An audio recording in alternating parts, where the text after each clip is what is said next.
ETF index mutual funds నేర్చుకుని stock మార్కెట్లో రాణించాలనుకుంటున్నారా? వెంటనే ఈ నెంబర్కి కాల్ చేయండి.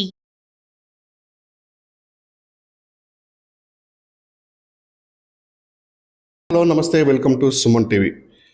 తెలంగాణ రాష్ట్ర వ్యాప్తంగా కూడా రేపటి నుంచి అంటే మార్చి 14వ తారీఖు నుంచి 10వ తరగతి వార్షిక పరీక్షలు జరుగుతున్న నేపథ్యంలో మహబూబాబాద్ జిల్లా వ్యాప్తంగా మరి 10వ తరగతి పరీక్షలకు ఎలా చేశారు, ఎంతమంది విద్యార్థులు హాజరవుతున్నారు, దీనిపై మాట్లాడేందుకు మహబూబాబాద్ జిల్లా విద్యాశాఖ అధికారి రాజేశ్వర గారు ఉన్నారు. వాళ్ళు అడిగి తెలుసుకొని మరి ప్రత్యేకిద్దాం. Sir, good morning sir. రేపటి నుంచి తెలంగాణ వ్యాప్తంగా కూడా 10వ తరగతి వార్షిక పరీక్షలు జరుగుతున్నాయి.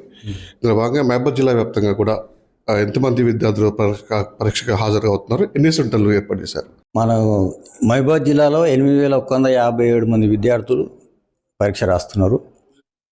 చీఫ్ సూపరింటెండెంట్, డిపార్ట్మెంటల్ ఆఫీసర్స్ అందరినీ కూడా అపాయింట్మెంట్ చేయడం జరిగింది. 435 ఇన్విజిలేటర్లు ఉంటారు.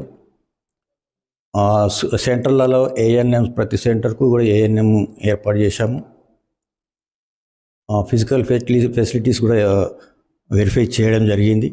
అన్ని సెంటర్లలో కూడా ఫిజికల్ ఫెసిలిటీస్ అన్నీ బాగున్నాయి. పోలీస్ సిబ్బందితో సహకారం తీసుకున్నాము. వాళ్ళు కూడా ఫ్లయింగ్ స్క్వాడ్లో కానీ మన సెంటర్ల దగ్గర కానీ 144 సెక్షన్ సెంటర్ల దగ్గర ఉంటుంది. విద్యార్థులందరూ ఒక హాఫ్ అన్ అవర్ ముందు సెంటర్కు చేరుకోవాలని సూచించడం జరిగింది. ముఖ్యంగా మహబూబాబాద్ జిల్లా, గిరిజన జిల్లా, ఏజెన్సీ ప్రాంతాల్లో కూడా విద్య కూడా వాటర్ కూడా సదుపాయాలు లేవని చెప్పేసి చాలామంది కూడా చెప్తున్న నేపథ్యంలో వారికి ఎలాంటి ఏర్పాట్లు చేశారు? వాటర్ సదుపాయం అన్ని సెంటర్లలో కూడా ఏర్పాటు చేయడం జరిగింది. ఎక్కడైతే వాటర్ లేకపోతే మనం క్యాన్స్ ద్వారా వాటర్ సప్లై చేస్తున్నాము. అటువంటి ఏం లేదు. మా విద్యుత్ సరఫరా కూడా మెయిన్. విద్యుత్ సరఫరా కూడా మా ఎలక్ట్రిసిటీ డిపార్ట్మెంట్ కోఆర్డినేట్ చేసుకున్నాము. వాళ్ళు కూడా నిరంతరాయంగా విద్యుత్ సరఫరా చేస్తారు. ఈసారి 10వ తరగతి పరీక్షలు రాస్తున్న నేపథ్యంలో విద్యార్థులకి ఎలాంటి నిబంధనలు పెట్టి ప్రత్యేకంగా ఏమన్నా నిబంధనలు కొత్తగా ఏం లేవు. నిమిషం ఆలస్యంగా వచ్చినా కూడా పరీక్ష రాయని నిబంధన సడలింపు చేశారు. విద్యార్థులకు ఒక భరోసా ఉన్నట్టు సడలింపు చేశారు. అది అందరికీ కూడా ఇన్ఫార్మ్ చేశాము. 5 నిమిషాల వరకు కూడా మనకు అలౌ చేస్తారు వాళ్ళు సెంటర్లలో. ముఖ్యంగా ఈసారి హాల్ టికెట్ నేపథ్యంలో కూడా క్యూఆర్ కోడ్ అనేది కూడా కొత్తగా సిస్టమ్ అనేది ఒకటి ఇంప్లిమెంట్ చేస్తారన్నది. At the same time parents and విద్యార్థుల పేరెంట్స్ కూడా మొబైల్లో కూడా సంబంధించిన క్యూఆర్ కోడ్ పోతుందని చెప్పి, ఆ క్యూఆర్ కోడ్ విషయం ఏంటి సార్? ఇది ఏమి ఉపయోగపడుతుంది క్యూఆర్ కోడ్ నుంచి మన సెంటర్ ఎక్కడ ఉన్నదని లొకేషన్ తెలుస్తుంది. దాని కొరకు క్యూఆర్ కోడ్ పెట్టారు. అంటే విద్యార్థులకు అందరికీ వాటి మీద అవగాహన, అవేర్నెస్ కల్పించారా? అవేర్నెస్ ఉంది. స్కూల్ హెడ్ మాస్టర్లు కూడా ఇది తెలపడం జరిగింది. వాళ్ళు పిల్లలకు కూడా అవగాహన చేశారు. టోటల్గా గతంతో పోల్చుకుంటే ఈసారి అంటే 10వ తరగతి పరీక్షల్లో అంటే పర్సంటేజ్ ఏ విధంగా ఉండబోతుంది? మాకు కాన్ఫిడెన్స్ ఉంది. పిల్లలందరూ మంచిగా చదువుకున్నారు, మంచిగా ప్రిపేర్ అయ్యారు. ఏ జిల్లాలో పెట్టని ఎగ్జామ్స్ కూడా పెట్టాము. స్పెషల్ టెస్టులు 25% సిలబస్ డివిజన్ చేసి అవి 4 టెస్టులు పెట్టాము. ఈ ప్రీ ఫైనల్ అయితే గవర్నమెంట్ నుంచి ఎట్లా కండక్ట్ చేసారు. అదైన తర్వాత మళ్ళీ మేము సెకండ్ ప్రీ ఫైనల్ పెట్టాము.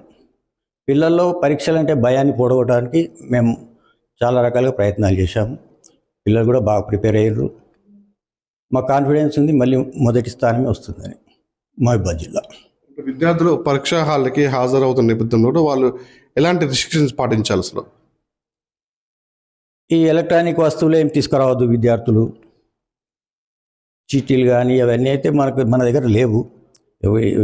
పొరపాటున ఎవరన్నా ఎలక్ట్రానిక్ వస్తువులు కానీ అవన్నీ తీసుకుంటే గేట్ దగ్గర చెకింగ్ చేసేసి అవన్నీ తీసి పక్కన పెడతారు. ప్రతి సెంటర్ దగ్గర క్లాక్ రూమ్ పెట్టాము. అక్కడ ప్రిజర్వ్ చేసుకోవాలి. మళ్ళీ ఎగ్జామ్ అయిన తర్వాత తీసుకెళ్ళాలి. సీసీటీవీ కెమెరా నిఘా ఉంటుందంటారా? సీసీ కెమెరాలు ఓన్లీ చీఫ్ సూపరింటెండెంట్ రూమ్లోనే పెడతాము. ప్రతి సెంటర్లో కూడా ఉన్నాయి. చీఫ్ సూపరింటెండెంట్ వాళ్ళు పేపర్ ఓపెన్ చేసేటప్పుడు అది ఆన్ చేసుకుంటారు.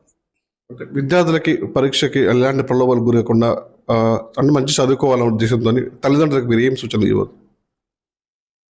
తల్లిదండ్రులు కూడా సూచనలు ఇచ్చాము. వాళ్ళను ఇంటి దగ్గర గమనించుకుంటుండాలి. ఈ ఎగ్జామ్ మూమెంట్ లోపల వాళ్ళు ఏం చదువుతున్నారు దగ్గర కూర్చొని చదివించాలి అని కూడా చెప్పాము. అంటే అంటే పరీక్షకు హాజరుగా అవుతున్న విద్యార్థులు కూడా ఆర్టీసీ సౌకర్యం కూడా వాళ్ళకి ఫ్రీ హాల్ టికెట్ చూపిస్తే ఫ్రీ అనేది ఉంది. అది ఇంప్లిమెంట్ ఉందంటారా? ఆ ఆర్టీసీ వాళ్ళకు తోడు కూడా మనం కోఆర్డినేట్ చేశాము. అది కూడా ఇంప్లిమెంటేషన్లో ఉంది. అది కూడా ఇంప్లిమెంట్ అవుతుంది. ఇంకేమైనా విద్యార్థులకు హెచ్చరికలు చెప్పబోతున్నారా? విద్యార్థులందరూ ఇప్పుడు ఒక్కొక్క పరీక్షకు 3 రోజుల గ్యాప్ ఉన్నది. ఆ గ్యాప్లో వీళ్ళు శ్రద్ధ చదువుకుంటే ఆ గ్యాప్ను సద్వినియోగం చేసుకోవాలి. వీళ్ళు సద్వినియోగం చేసుకొని బాగా చదువుకోవాలి. మొత్తానికైతే ఈ సంవత్సరం అంటే 2025-26 సంవత్సరం 10వ తరగతి వార్షిక పరీక్షలకు రేపటి నుంచి మొదలుగా పోతున్నాయి. దీనికి సంబంధించిన ఏర్పాట్లు ప్రక్రియ మొత్తం పూర్తి అయిపోయిందని చెప్తున్నారు. సుమారు 8,000 మంది కూడా విద్యార్థులు పరీక్షకు హాజరు కాబోతున్నారని తెలిసింది. దీనికి కావాల్సిన ఏర్పాట్లను పూర్తి చేసాం. అయితే గతంలో ఏతుందో అంటే నిమిషం ఆలస్యంగా వచ్చినా కూడా విద్యార్థులు బయటికి పంపే ప్రక్రియ సడలింపు చేసాము. 5 నిమిషాల లోపు కూడా విద్యార్థులు రావచ్చు. At the same time RTC సౌకర్యం కూడా వాళ్ళకి కల్పించాము.